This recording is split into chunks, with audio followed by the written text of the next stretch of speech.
안녕하세요, 잉크님들. 이거 어디선가 보신 포맷이죠? 네, 오늘은 드로우 마이 라이프? 그 중에서도 저희 진로 결정에 대해서 얘기해보려고 해요. 생각보다 저한테 공부법이나 진로 상담, 유튜브를 시작한 동기 같은 것들을 물어보시는 10대 구독자분들이 되게 많았어요. 솔직히 공부를 어떻게 해야 한다는 세세한 방법을 알려드릴 자신은 없지만 상당수의 질문이 저한테는 한 줄기로 귀결되었거든요. 그래서 그냥 제 인생의 진로? 이렇게 말하니까 너무 거창하네요. 그걸 쭉 들려드리려고 해요. 어쨌든 타인의 스토리 하나를 알게 되면 내 경험과 더불어 여러 생각을 해볼 수 있으니까요. 크게 좋아하는 걸 찾은 거, 의대를 선택한 거, 유튜브를 하기로 마음먹은 거, 이렇게 요약할 수 있을 것 같습니다. 어렸을 때의 저를 생각해보면 저는 조그만할 때부터 이것저것 정말 관심 많고 시키면 곧잘 해내기도 하는 아이였어요. 저 어렸을 때 순풍산부인과 미달이랑 똑같이 생겼었는데요. 어른들이 되게 좋아하는 똘망똘망한 아이였습니다. 사실 저는 부산이기도 하고 지금 학생들처럼 막 일찍부터 학원을 다니고 이러진 않았지만 그 조그맣던 제 세상 속에서 피아노도 우리 학원에선 잘 치고 공부도 곧잘 하고 피구도 잘하고 그랬습니다. 그치만 계속 들었던 생각이 저는 하나를 뭔가 천재적으로 잘하는 게 아니고 무엇이든지 평균 이상으로 해내는 애였어요. 그래서 맨날 진로 고민을 할 때 네가 좋아하고 잘하는 걸 선택하라고 하잖아요. 근데 저는 다 좋아하고 다 고만고만하게 잘하는데 그 중에 하나를 어떻게 선택해야 할지 혼란스럽기만 했습니다. 그러다가 중학교 3학년 올라갈 때 갑자기 하버드에 가고 싶다는 생각이 든 거예요. 사실 그때 민사고 졸업생이 쓴 수기를 읽었는데 막 의욕이 폭발했어요. 나도 자신을 한계에 밀어붙이면서 똑똑한 사람들 사이에서 미친 듯이 공부해보고 싶다. 하버드는 이제 상징적인 트리거였고 뭔가 몰입해서 반짝반짝 빛나는 시간을 보내고 싶다는 생각이 들었어요. 지금은 저는 자기계발서를 별로 안 좋아하는데 그땐 왜 그렇게 감명받았나 몰라요? 사춘기 감성에 완전 불을 붙이는 책이었던 것 같습니다. 근데 부모님도 저도 학교 공부 이외의 걸 어떻게 하는지 잘 몰랐어요. 그래서 그때 처음으로 저희 동네의 특목고 입시학원에 들어갔습니다. 근데 제가 좋아하는 건 수학 공부더라고요. 저는 이때 공부를 살면서 제일 열심히 한 것 같아요. 이게 통상적인 취향이 아니란 건 알고 있는데 진짜 살면서 제일 재밌게 한 게 공부인 거라 각자 제일 좋아하는 분야를 대입해서 생각해주세요. 제가 들어간 첫날이 매주 치는 시험 시간이었어요. 근데 그때 진도가 수2였나? 제가 아예 안 배운 범위더라고요. 나름 열심히 풀었는데 첫 시험 점수가 몇 점이었게요? 12점이었습니다. 아무리 모르는 개념이어도 12점은 좀 충격이 컸는데 킬포는 어떤 애가 자기는 100점인데 선생님이 이거 잘못 채점해서 한 게 틀렸다고 돼 있다고 100점으로 변경해달라고 하고 있는 거예요. 그때 처음으로 잘하는 애들이 모여있는 곳은 이런 건가? 하면서 저도 몰랐던 승부욕이 진짜 확 불타올랐어요. 그 반에서 제가 1등 먹는데 딱 3개월 걸렸습니다. 그때는 왜 그렇게 재밌었는지 모르겠는데 막 모르는 걸 알게 되고 못했던 걸 풀 수 있게 되는 게 아주 중독적이더라고요. 이제는 새벽까지 학원이 열어있으면 안 되는 걸로 알고 있는데 제가 다닐 때는 새벽 3시까지 학원에서 자습을 할 수 있었어요. 밤 12시에 편의점에서 간식 사 먹고 3시까지 자습하다가 봉고차 타고 집에 들어와서 5시까지 더 공부하고 개학하고서는 2시간 자고 학교 갔던 것 같아요. 매일매일. 뭔가 미쳐 있어서 힘든 줄도 몰랐고 진짜 너무 재밌었어요. 그렇게 본격적으로 공부를 하고 기쁘게도 자사고인 상산고등학교에 입학했습니다. 그때는 내신 받는데 불리하다는 얘기도 많았었는데 저는 상산고에 간 게 인생 선택이었어요. 전 은근 귀도 얇고 주변 분위기에 잘 휩쓸리는 타입이거든요. 옆에서 놀자고 하면 막 할 일이 있어도 놀게 되는데 기본적으로 선하고 성실한 친구들 안에 있으니까 제 마음이 정말 평온해졌어요. 개인적으로 고등학교나 대학교 때 집 떠나서 생활하는 것도 좀 필요하다고 생각하기도 하고요. 저희 부모님도 그때부터 제가 인간이 되었다고 매우 좋아하십니다. 고등학교 2학년 때 포항공대 수학경시대회를 치고 거기서 상을 받았더니 일주일 정도 진행되는 캠프에 초대를 해주셨어요. 불러주시니까 생각 없이 갔는데 총 24명 중에서 알고 보니 여자가 저밖에 없어서 남자 기숙사 건물을 독방에서 지냈지만 캠프가 너무 재밌었어요. 포항공대 교수님이 그 튜링 머신 같은 거의 원리를 막 알려주시고 하는 거에 완전 반해서 수학과에 가고 싶어졌습니다. 어떻게 보면 단순하죠. 나는 수학 좋아하니까 수학과 가야지. 근데 사실 지금 생각해보면 저는 만들어져 있는 수학 문제 푸는 걸 좋아하지 수학과 간 지인들을 보면은 제가 상상하던 기쁨만을 느끼는 건 절대 아니더라고요. 어느 과나 마찬가지겠지만요. 어쨌든 그렇게 막연히 생각하고 있었는데 원래 공부 좀 하는 애들한테 다들 의대 갈 거냐고 물어보잖아요. 그래서 뒤늦게 진지하게 생각을 하던 중에 제가 의학 전공에 흥미를 가지게 된 계기가 있었어요.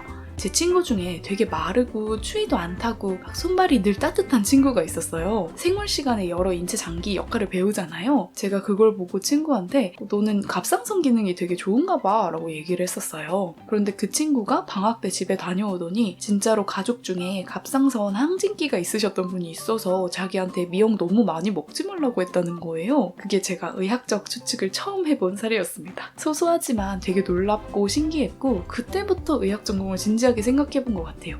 공부법을 물어보신 분들이 계셨는데 진짜 별건 없고 그냥 야자 시간에 꼭 앉아있기? 그리고 이건 정말 잘했다고 생각하는 거 있어요. 저는 한 수능 일주일 전부터 수능날이랑 같은 패턴으로 생활 리듬을 맞춰놓으려고 했어요. 마더텅이라는 수능 시험지랑 똑같은 모양으로 몇 개념 기출을 모아놓은 문제집이 있거든요. 그거 전 과목 책을 사고 수능날 일어나야 되는 시간에 일어나서 수능 과목 순서대로 매일매일 한 번씩 풀어봤어요. 오늘은 2010년 문제 전체 순서대로, 내일은 2009년 문제 이런 식으로요. 그래서 수능날에도 기계적으로 최상의 컨디션을 유지할 수 있지 않았을까? 그런 생각을 합니다. 또 1, 1 수능이 그 유명한 수리표점 153점. 그때 수리 만점 받은 게 여자가 3명 뿐이어서 어디선가 인터뷰 요청이 오지 않을까? 조금 기대했지만 인터뷰는 거울 보면서 한 게 전부였습니다. 수학이 어려워서 저한텐 잘된 일이죠. 그렇게 연대 의대를 입학하게 되었어요. 저한테 의사가 돼서 좋은 점은 개인적인 만족감이 참 큰데요. 모든 것은 궁극적으로 우리 몸과 관련되어 있잖아요. 그래서 의학을 제대로 알고 세간의 팽배한 미스컨셉션과 유사과학을 틀렸다고 가려낼 수 있는 것에서 행복감을 느껴요.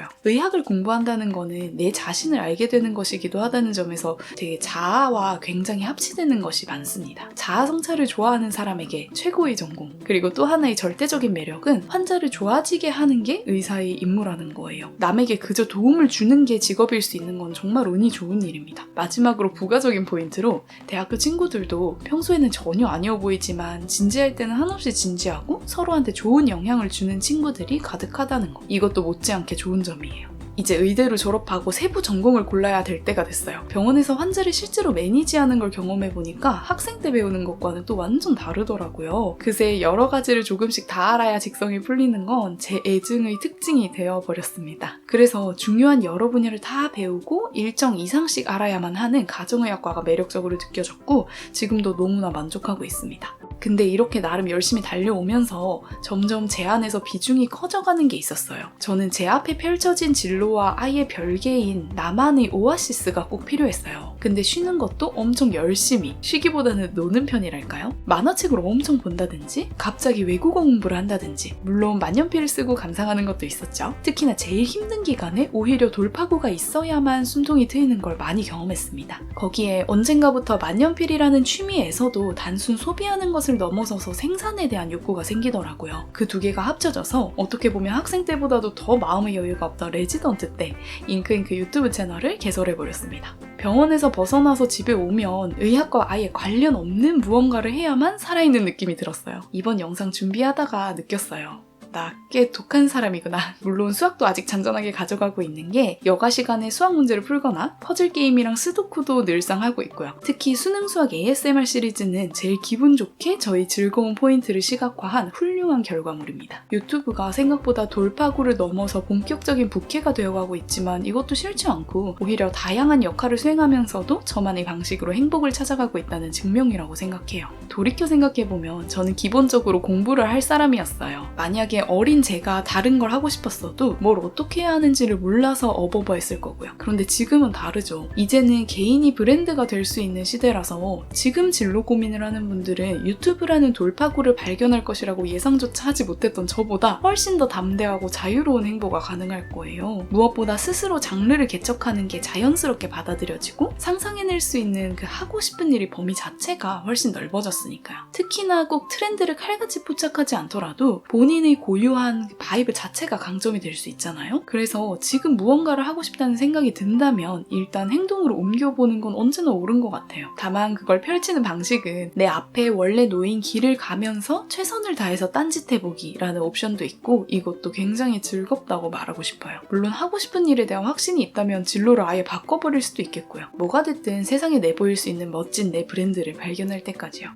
최대한 그래도 제 중요한 분기점들을 담아보려고 했는데 어떠셨나요? 저랑 꼭 같은 상황이 아니더라도 영상을 보시면서 미래를 한번 그려보셨다면 만족이에요. 저는 이제 어리지 않지만 누구한테 도움되는 얘기를 해드릴 만큼 오래 산 것도 아닌 가장 실속 없는 상태라서 제 얘기만 잔뜩 해버렸네요. 다른 인쿠님들의 시각과 이야기를 들려주시는 것도 언제나 환영입니다. 확실한 건 고민하고 사유하는 만큼에 비례해서 내 삶이 채워지는 것 같아요. 앞으로도 함께 많이 고민하고 많이 생각할 수 있는 채널이 되려고 노력하겠습니다.